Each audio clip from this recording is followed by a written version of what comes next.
Reading from the Big Book. Much has already been said about receiving strength, inspiration, and direction from Him who has all knowledge and power.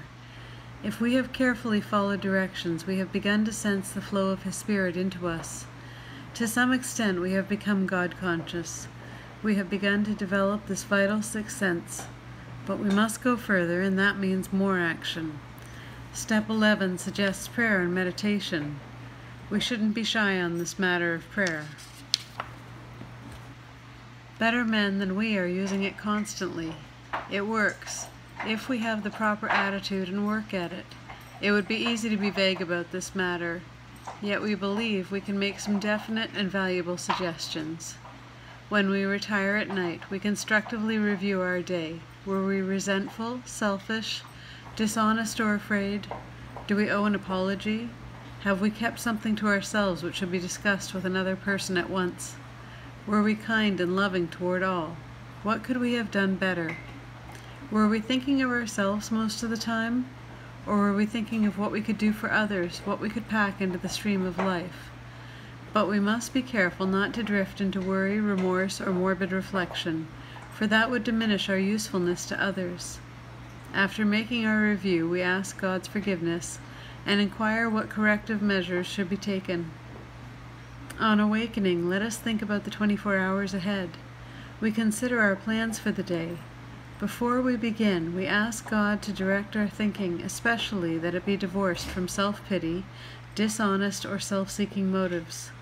Under these conditions, we can employ our mental faculties with assurance, for after all, God gave us brains to use. Our thought life will be placed on a much higher plane when our thinking is cleared of wrong motives. In thinking about our day, we may face indecision. We may not be able to determine which course to take. Here we ask God for inspiration, an intuitive thought or decision. We relax and take it easy. We don't struggle. We are often surprised how the right answers come after we have tried this for a while. What used to be the hunch or the occasional inspiration gradually becomes a working part of the mind.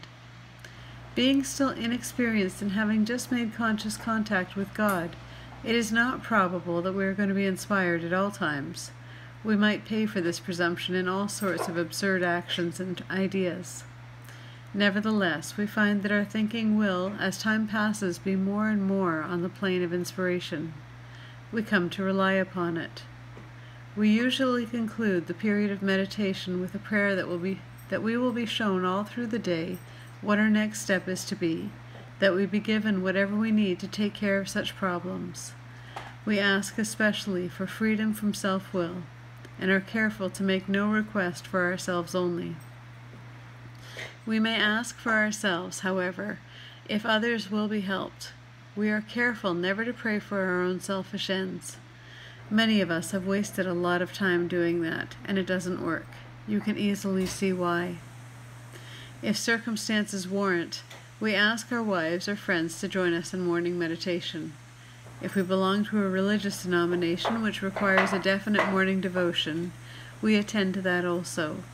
If not members of religious bodies, we sometimes select and memorize a few set prayers which emphasize the principles we have been discussing. There are many helpful books also. Suggestions about these may be obtained from one's priest, minister, or rabbi. Be quick to see where religious people are right. Make use of what they offer.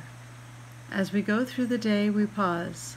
When agitated or doubtful, we ask for the right action or thought, the right thought or action. We constantly remind ourselves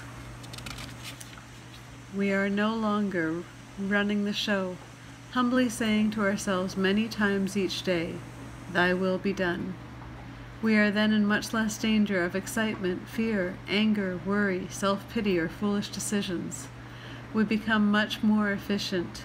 We do not tire so easily, for we are not burning up energy foolishly as we did when we were trying to arrange life to suit ourselves. It works. It really does. We alcoholics are undisciplined, so we let God discipline us in the simple way we have just outlined. But this is not all. There is action, and more action.